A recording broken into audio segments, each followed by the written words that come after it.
Ang bawat tagumpay nagsisimula sa isang pangarap na pinagyaman ng dedikasyon at inspirasyon.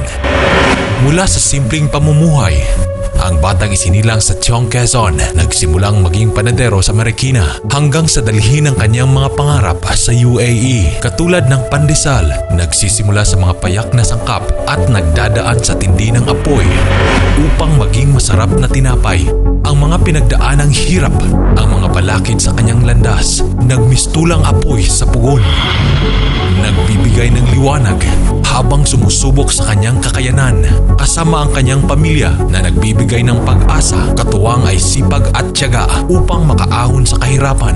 3 pirasong pandesal ang kanyang alay sa mga kababayan na gumigising at bumabangon sa dayuhang lupa upang maisakatuparan ang mga pangarap para sa naiwang pamilya sa Pilipinas. 3 pirasong pandesal, kalakip ay pagmamahal mula sa simpleng panaderong nais maibahagi ang kanyang tagumpay sa kapwa Pilipinong nakikipagsapalaran sa buhay.